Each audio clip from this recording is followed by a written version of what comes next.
Today, let me share with you the 12 things I think you need to consider when buying your first investment property.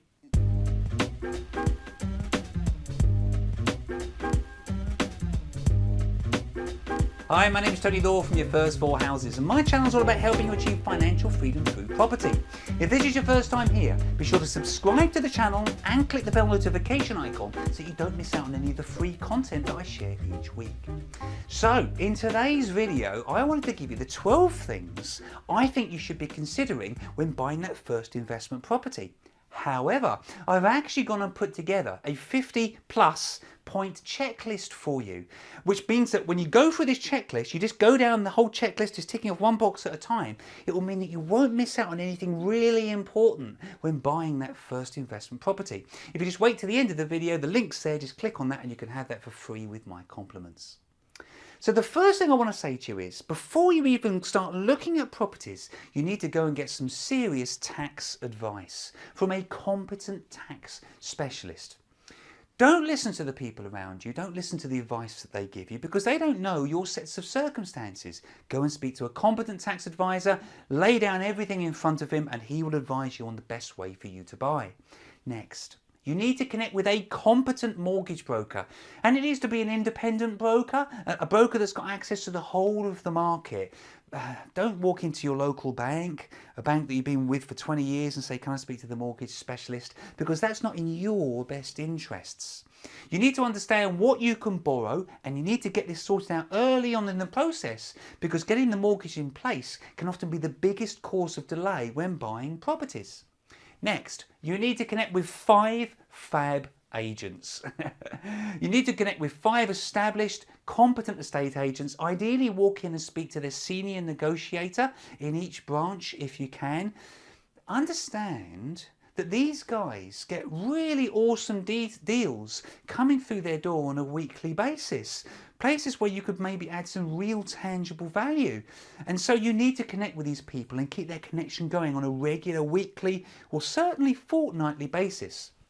With that said, just be aware that these are salespeople, and I don't mean any disrespect by that. I've been a salesperson for 20+ years, but they can sometimes put a spin on things that maybe might highlight certain areas and maybe hide other areas. Common sense, really.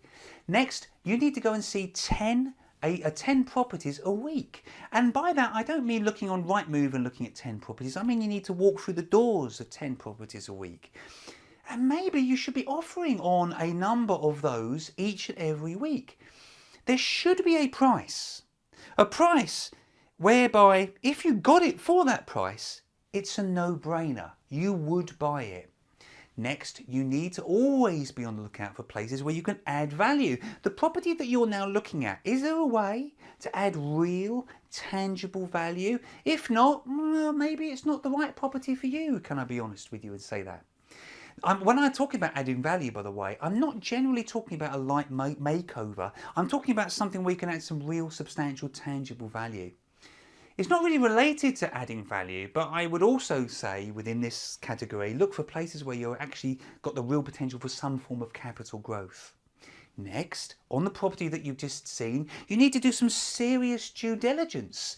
I've done videos on this, just go to my channel and you can search for them there. But at a very basic level, go and knock on the neighbours' doors. Drop your body posture, be apologetic, humble in your approach, and just say, I'm so sorry to bother you, but I'm looking at buying the property next door, and I know it's been empty for 6, 12 months, whatever. I wonder if I could be a bit cheeky and ask you a little bit about it, and also the area.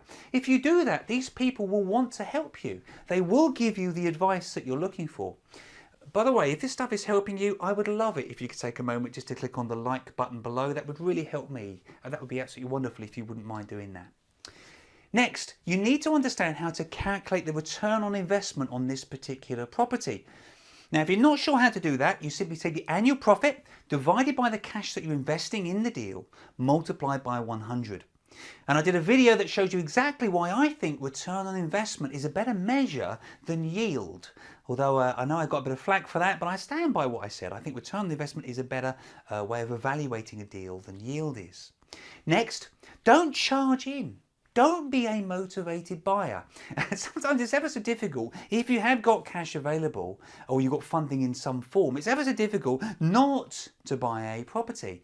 And I hesitate to say it, but because everybody says it, but don't let your emotions run away with you when you're looking at an investment property. It is an investment property after all, and if this one doesn't pan out, there are other properties out there.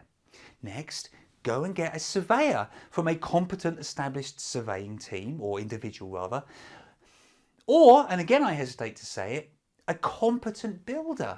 I have a very, very competent builder, and I put a lot of faith in his judgment. And sometimes in my experience, a competent builder will kind of tell it as it is.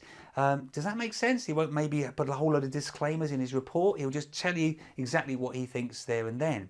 And if there is an issue, I guess you've got three ways you can move forward. You could kind of swallow it. So if there's some costs involved in remedying an issue, you could kind of swallow those costs. You could pass those costs on to the seller. Or, and this is the difficult one, you could simply walk away from the property. And you shouldn't be afraid to do that, because other properties will come up. Don't forget, this isn't somewhere you're going to live, this is an investment property. So you should be prepared to walk away. I need you to think about your exit strategy before you buy this property. What are you going to do? You're going to sell it on? You're going to keep it for the long term? If you're keeping it for the long term, what are you going to do about it? Think about this and have a clear exit strategy, and ideally too, even before you actually exchange on that deal. Next, and this is really important, donuts. If you do a deal which has been passed to you via an estate agent, you've got to go out of your way to make sure that agent is fully aware that you are thankful, to be frank. You're thankful that he passed that deal or put the deal in front of you. Because be assured, if it's a really good deal, there's a lot of people he could put that deal in front of. And the best way to do that is to walk in with a 12-pack of Dunkin' Donuts. Thank you, Peter, for that recommendation, by the way. A good friend of mine, established letting agent, or at least he was. It's a great tip. You've got to try that. It really works. The last thing I want to share with you is, I know we're talking about investment property number 1 here, but even at this stage, I would love you to start to think about how you're going to fund property 2, 3 and 4. Because what you do with this property now may well affect how you're able to move forward and fund property 2, 3 and 4. I really hope you found that helpful. Before going, don't forget to grab that free resource that I've prepared for you, the 50 ways or the 50 points in a checklist format that you should go down when buying that first investment property. I've also got a couple of other videos that you may well find helpful here, and please be sure to subscribe to this channel so you don't miss out on any of the free content that I'm sharing. My name's Tony Law from Your First 4 Houses, and I look forward to seeing you in the next video. Thank you.